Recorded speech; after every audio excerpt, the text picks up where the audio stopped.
Balikan po natin ang mga kandidato sa eleksyon 2010. Labis ang pasasalamat ni Gilberto Teodoro dahil siya ang binasbasan ni Pastor Apollo Kibuloy. Nakatutok si Ruth Cabal.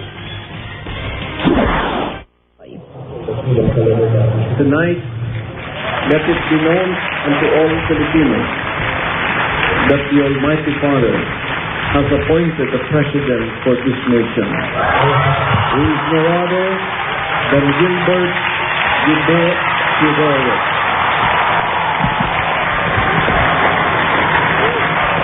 Giit ni Pastor Apollo Kibuloy, leader ng Kingdom of Jesus Christ, di ito simpleng endorsement lang sa kandidatura ni Gilbert Teodoro dahil mismong ang Panginoon raw ang pumili kay Teodoro. Ilang buwan raw ang proseso niya ng pagninilay-nilay, pagdarasal at konsultasyon para malaman kung sinong kandidato ang susuportahan.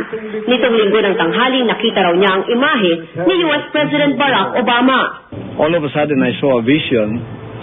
I was in the presence of Obama, and he was in a parang press con na ganito. So they pointed at me, and he looked at me, and then I shook hands with him. I said, "This is a once-in-a-lifetime opportunity, Mr. President. Can I have my picture taken with you?" Of course, sabi niya. So nagpa-picture taking kami. Napansin ko may karatula sa ibabaw namin. It's Gibo Obama. Gibo, yung pagka-spelling, that is a hint to me that the impossible can become possible. Batid raw kasi ni Kibuloy na di nangunguna ngayon sa presidential race si Teodoro. Di ganun kapopular at may tuturing na bago sa politika kumpara sa ibang kandidato. So, kung ako, opportunista ako o sigurista ako, yung frontrunner ang pipiliin ko. We have to stand by our principles. Sabi ko nga kanina, sink or swim.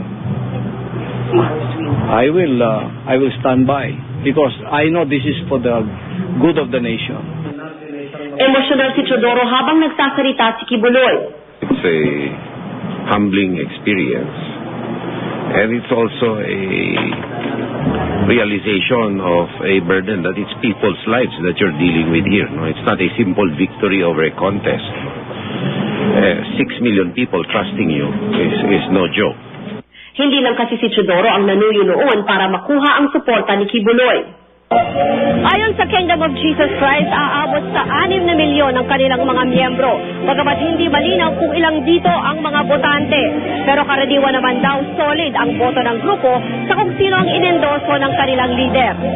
Naghihintay lang po kami kung ano po yung pinapaya ng Ama sa Pastor Apollo Kibuloy. Kung sino po yung binoboto, yun namin sundin kung sino. Hindi po siya nagkamali. Hindi po siya nagkamali pagpili ni Pastor. Sa Vice-Presidente, si Mar Rojas ang inendorso ni Kibuloy. Nagpapasalamat ako. Kinalulungkot ko na hindi kami sabay. Tambalang Noynoy at Mar ang napili. Nakatakda rin siyang maglabas ng listahan ng mga susuportahang senatorial candidates at mga lokal na opisyal. Mula sa Davao City, Ruth Cabal, Nakatutok, 24 Oras.